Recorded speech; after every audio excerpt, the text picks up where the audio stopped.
Yeah, everyone in Zim at that stage, Rhodesia, made their own bricks. David and I started off in one room. He had built 2 rooms with the breezeway while building making the bricks, building the house. The hard thing, is that what we had put away as our old age pension and their inheritance has gone. And we are now totally reliant on them for general living. And it's an extremely hard thing to come to terms with. Was there any compensation? No, not so far. Ben will tell you about JAG. So I don't really hold up much hope. I'm now 84 anyway, and David's, what are you, 81? So, it's a hard thing to come to terms with. We have to ask our family. Because I can't see to do accounts anymore. A friend comes to assess how much we will need, and of course it rises every month, and she budgets for us, and we have to ask, and the family all contribute. And our daughter in South Africa is the one who controls it, but we have to tell her every month how much we need, and she has it deposited for us here. And we pay rent and zisa and all that sort of thing. But I really want to stress again that we are just so happy to be so well cared for here in Greenways, and the community are wonderful. Well, we had a hard life, but we were very happy, and we managed, and we started off, a big mistake was that we started with too little capital.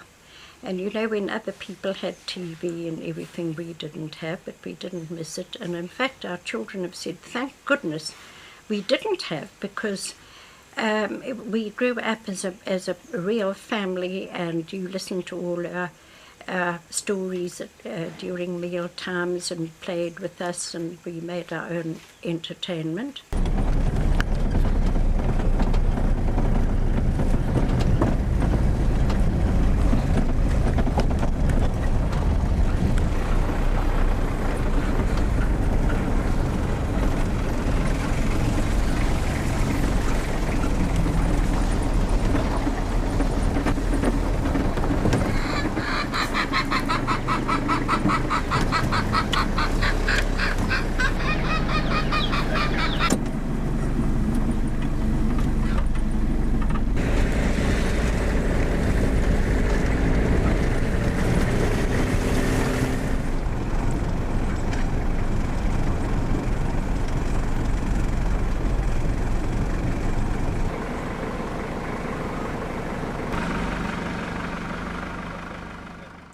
The theory of government, what they were feeding people, was that the land was stolen.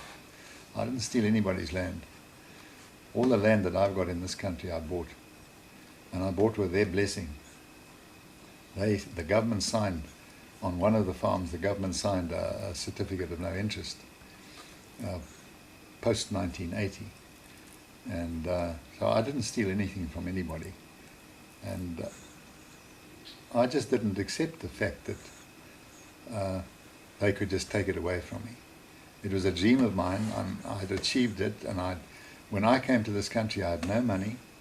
I borrowed money from the Agricultural Finance Corporation, and I took a 20-year loan, and I paid for both the farms I bought, the one that Bruce is on and the one I'm on now. I paid for them both over 20 years. I no sooner paid for them that I was told that I'd stolen the farms, and they were going to take them away. So I objected most strongly to that, and also the fact that Ben, my son-in-law, was involved with the Commercial Farmers Union and took a very strong stand on sticking by the law, and he's been a great help in keeping us sticking by the law. And we've also got a very good lawyer, and he has managed to keep us on the right side of the law. So whenever they come and make threats, we can actually, by the laws of their own country, show them that they are breaking the law. So that's one of the reasons I think that we're still on the land. You must understand that, you know, if a man's got a wife and a family and these people come around and spend all night, chop trees down in your garden and make fires and kill your animals and have a barbecue on the front lawn with one of your own beasts, you eventually say, no, this is enough. And you get out, you know, is it worth it? Well, we've never really got to that stage. I think one of the reasons is that because I've done quite a lot of hunting in my time, and the Africans know that I've done a lot of hunting, I've used that as a threat. And I said, if anybody comes to take my farm away, it's over my dead body. But bring quite a few more spare coffins, because apart from me going into a coffin, a lot of you are going to go into a coffin as well. So that might have an effect, I don't know. I believe it has. Yeah, I personally think we're going to go through a thin time, which we're going through right now, and South Africa will as well. But I think eventually reason will prevail, and people have got to eat. And you know, in the old days, when the white man first came to South Africa, and when the white man only just over 100 years ago came to this country, there were only 600,000 or 700,000 people here, and subsistence farming could feed them.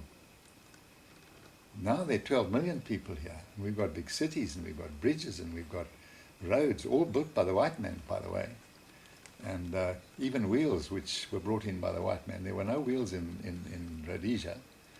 When Cecil John Rhodes sent the pioneer column up here, there was not a wheeled vehicle in the whole country. So these are all things that have happened, and because of the larger population, the farming has got to change. What we're doing in this country now is we're going back to subsistence farming. The guy plants his maize crop for himself. He can feed himself possibly and his family in a good year. If it's a bad year, he can't even do that. Then they really battle. But he's got nothing left over to feed the man in Harare and to feed the man in Bulawayo. So I believe that it will come right eventually. Whether the black farmers are going to, come up to scratch and being able to produce the food, so far it's been not the case. They've not been able to produce the food at all. I mean, the farms that they've taken over have just gone into dereliction and destruction in a very short time. They're not interested in farming. They're not interested in producing more than they can eat.